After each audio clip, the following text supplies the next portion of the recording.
마태복음 22장입니다. 마태복음 22장 23절부터 33절까지, 마태복음 22장 23절부터 33절까지.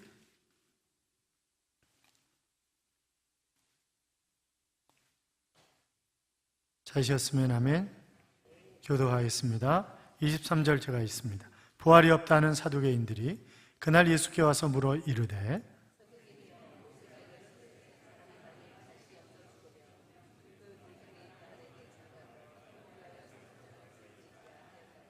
우리 중에 7형제가 있었는데 마지가 장가들었다가 죽어 상속자가 없으므로 그 아내를 그 동생에게 물려주고 제후에 그 여자도 죽었나이다. 예수께서 대답하여 이르시되 너희가 성경도 하나님의 능력도 알지 못하는 거로 오해하였도다. 죽은 자의 부활을 눈알친데 하나님이 너희에게 말씀하신 바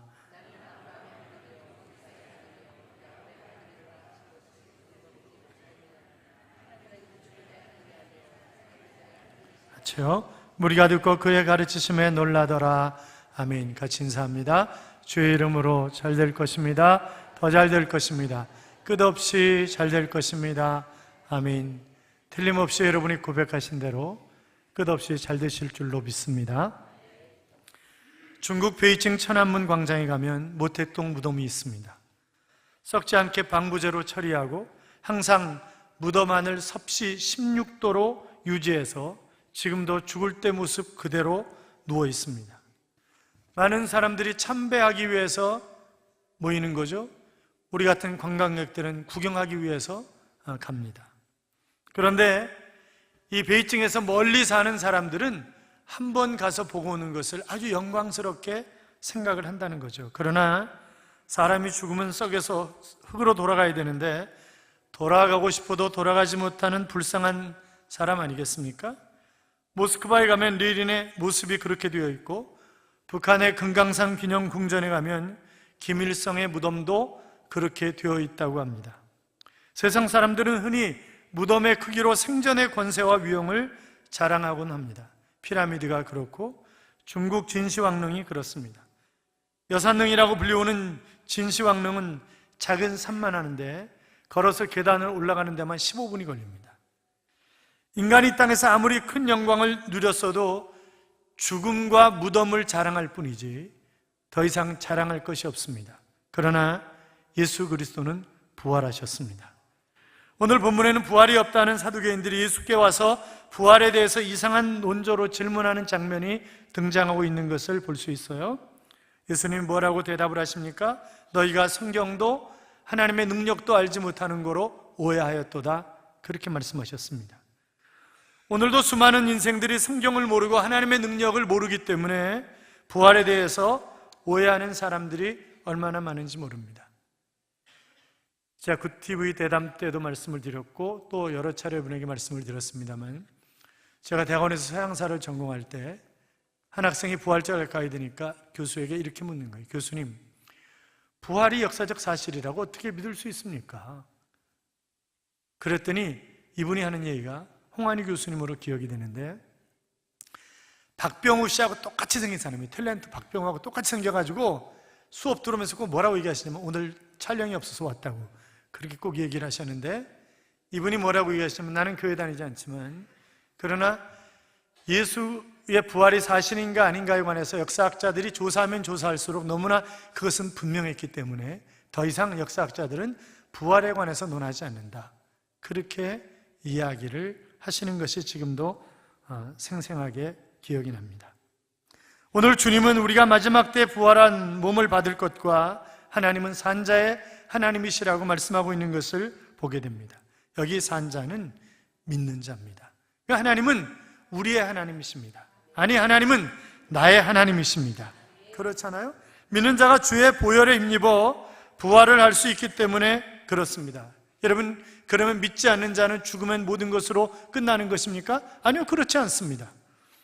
몸은 죽어도 그 영혼이 영원한 지옥에 가는 것입니다. 그래서 부활 영생이라고 하지 않고 그들은 지옥 영벌이라고 그렇게 이야기를 하는 것입니다.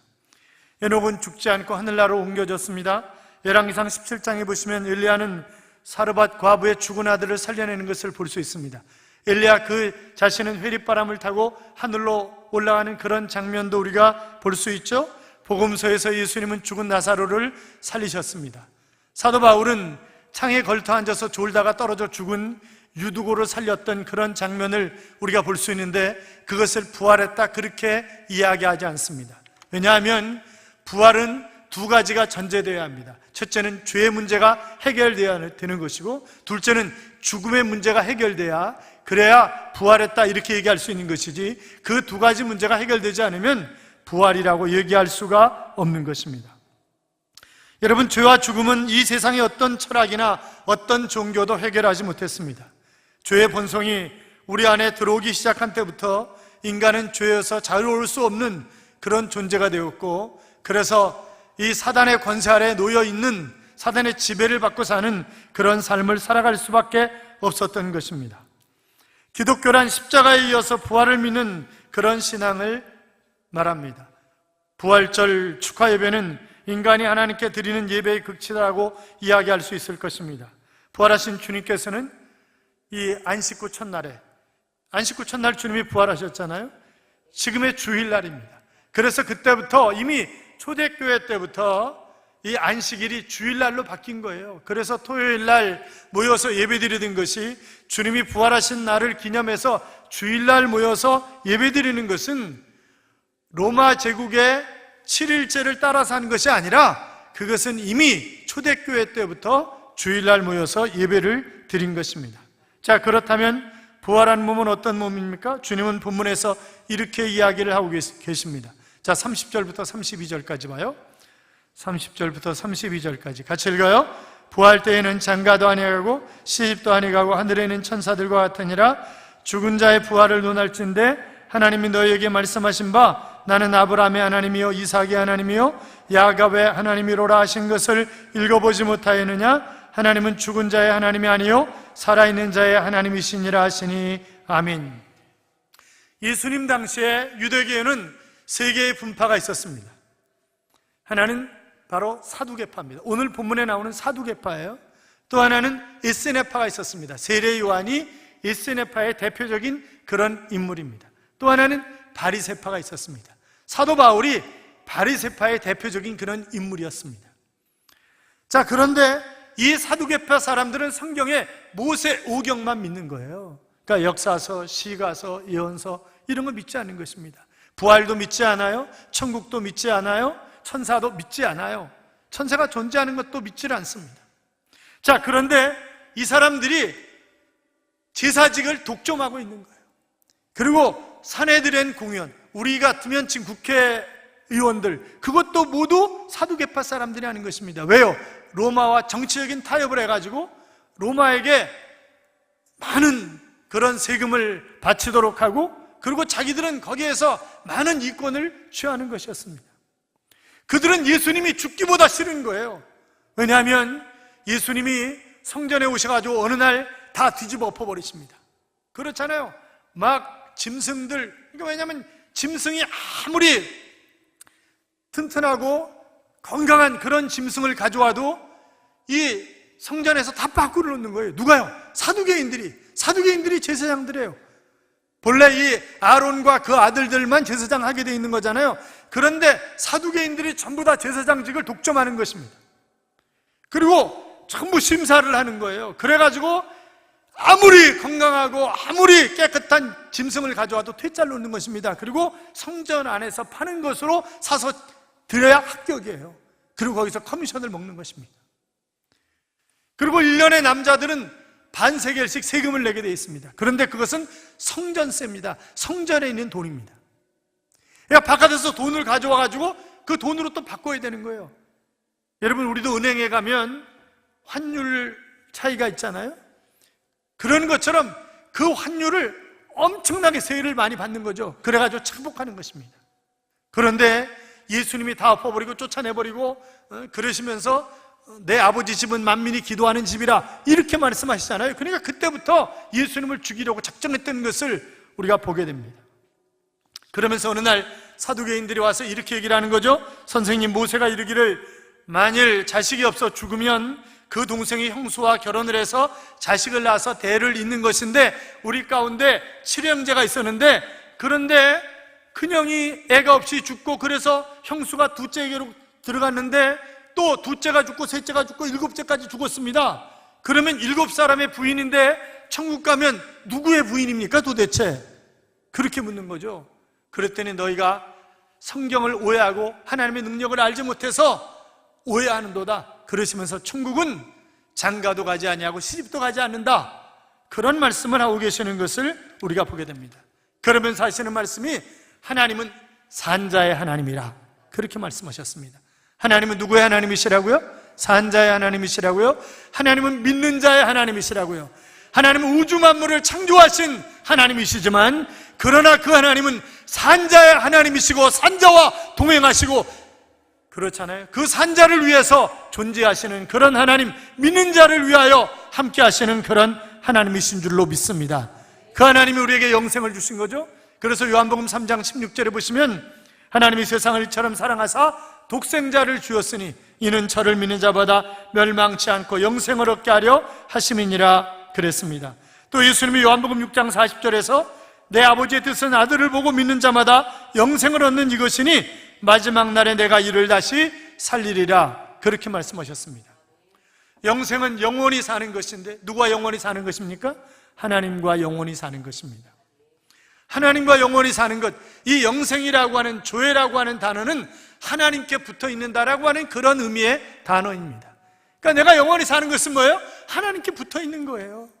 그러면 이 땅에서 죽으면 다시 눈을 뜨면 천국에서 눈을 뜨는 것입니다. 믿으십니까? 그렇습니다. 우리는 천국에서 다시 눈을 뜨는 것이라고요. 그것이 영생이라고요. 그런데 이 사두개인들은 믿지 않는 거예요. 그래서 너희가 하나님의 말씀을 모르는 거로 오해하였도다, 그렇게 이야기하고 있는 것을 볼 수 있습니다. 사랑하는 여러분, 하나님이 어떤 분이신가를 알고 싶으십니까? 성경을 읽으시기 바랍니다. 내가 어떻게 살아야 되는가라고 하는 것을 알고 싶으십니까? 성경을 읽으시기 바랍니다. 내가 어떻게 하나님의 능력을 끄집어다 쓸 수 있을까? 그것을 알고 싶으십니까? 그렇다면 성경을 읽으시기 바랍니다. 성경을, 그래야 우리가 이 산자의 하나님을 믿는 자만이 성경을 읽고 성경을 깨달을 수 있단 말이죠. 산자의 하나님을 믿지 않는 그런 사람들은 아무리 성경을 많이 읽어도 그것은 고전일 뿐이지 살아있는 하나님의 말씀이 될 수가 없는 것입니다. 그렇기 때문에 우리가 성경이 잘 안 믿어지면 성령 하나님 나를 도와달라고 간절히 기도해야 되죠. 그럴 때 성령 하나님이 바로 조명하셔서 이 말씀이 어떤 의미인가를 우리가 깨닫게 하시고 그 말씀이 믿어지게 하시고 아멘하게 하시는 것입니다. 사랑하는 여러분, 광야 같은 세상을 살아가면서 우리가 끊임없이 하나님의 말씀을 묵상해야 되는 것은 디모데후서 3장 15절 이하에 보시면 네가 어려서부터 성경을 알았나니 성경은 능히 너로 하여금 그리스도 예수 안에 있는 믿음으로 말미암아 구원에 이르는 지혜가 있게 하느니라. 모든 성경은 하나님의 감동으로 된 것으로 교훈과 책망과 바르게 함과 의로 교육하기에 유익하니 이는 하나님의 사람으로 온전케 하며 모든 선한 일을 행하기에 온전케 하려 하심이니라, 그렇게 말씀하셨습니다. 우리가 온전하게 주님의 뜻을 행하려고 한다면 우리가 말씀을 읽어야 하는 것입니다. 사랑하는 여러분, 뿐만이 아니라 산자의 하나님을 믿는 자라야 하나님의 능력을 끄집어다 쓸 수 있다고요. 그 주님은, 여러분 보세요, 사도행전 1장 8절에 보시면 주님이 승천하시기 직전에 오직 성령이 너희에게 임하시면 너희가 뭘 받고? 권능을 받고 그랬습니다. 우리가 예수 그리스도를 구주와 주님으로 영접하면 성령의 능력이 우리 안에 들어오시는 줄로 믿습니다. 능력이 하나님 우리와 함께 하시는 거라고요. 얼마든지 하나님의 능력을 끄집어다 쓸 수 있다고요. 그래서 우리가 자신 있는 능력 있는 그런 삶을 살아가는 것인데, 산자의 하나님, 살아계신 하나님을 우리가 믿지 못하기 때문에 하나님의 능력을 끄집어다 쓰지 못하는 것입니다. 우리 아이와 아이 친구가 우리 집에 왔어요. 그런데 우리 자식과 자식의 친구가 다른 점은 뭐예요? 자식은요, 냉장고에 있는 거 자기 마음대로 다 끄집어다 먹어요. 그러나 자식 친구는 냉장고에 있는 거 마음대로 끄집어다 먹어요? 못 먹어요? 못 먹어요. 나도 좀 주면 안 돼? 이제 그리고 그러지 마음대로 못 꺼내는 거예요. 왜? 자식이 아니니까. 그렇잖아요.